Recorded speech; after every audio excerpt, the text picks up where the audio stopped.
Thanks, Marty. It is with distinct pleasure that I introduce you to our current ATSU president, a 1984 graduate of ATSU KCOM, Dr. Craig Phelps.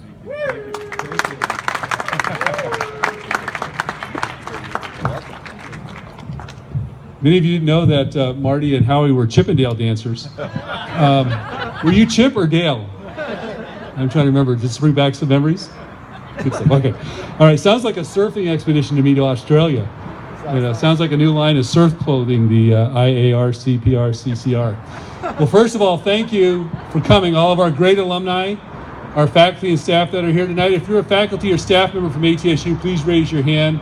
Look around both campuses, Kirksville, Arizona, and we really appreciate our wonderful faculty and staff who continue to do great work with our students. Then we have some students here tonight from both KCOM and from our SOMA campus. Our students, if you could raise your hand.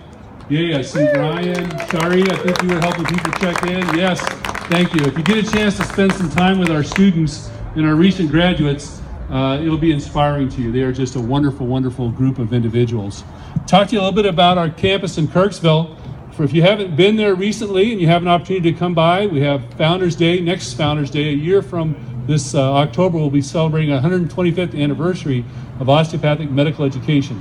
So from the humble beginnings to now a leader of the International Healthcare Alliance that Dr. Levine was talking about, what great strides have been made, and we'd love to have you come by campus. One of our graduates recently visited and made the comment that he is associated with a very large university on the East Coast.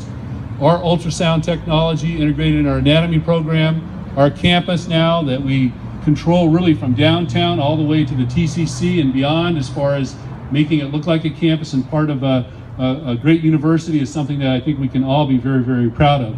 Our Gutensong Clinic has been remodeled, and our public spaces now look like a modern day kind of medical office should look. It still has that great feeling of family, but it's a place that our patients in the community, our faculty, staff, and students can be proud of. And so that was one of our great accomplishments last year.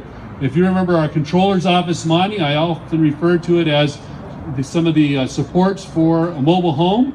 We're part of this, and now that has been remodeled, and once again a place where our students that are looking for the controller's office and looking for privacy and a place that they can come and be taken care of, that's been upgraded this year.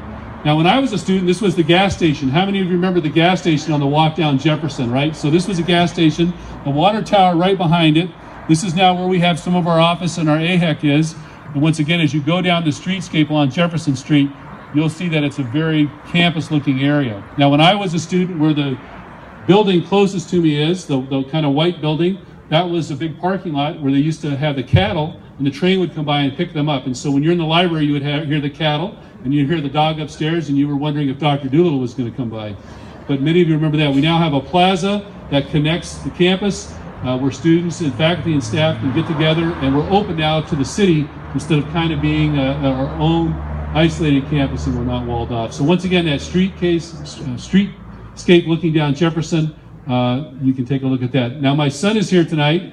Come on up, Zach. And he always likes to come up. He reminds me of Mayor Giuliani's son, if you remember that many, many years ago. I hope things work out better for you. But thank you for here, always being part of it. And my wife, Stacy. Stacy, if you could raise your hand. So Stacy's wonderful. We spend a third of our time in Kirksville, a third of our time in Arizona, and a third of the time on the road. And couldn't do it without Stacy and without Zach's support. But our alumni, thank you, thank you, thank you. And those that support you, your significant others, your spouses, you're what continues to make this university a great university. And if you're a former board member, raise your hand. I saw Dr. Bynum,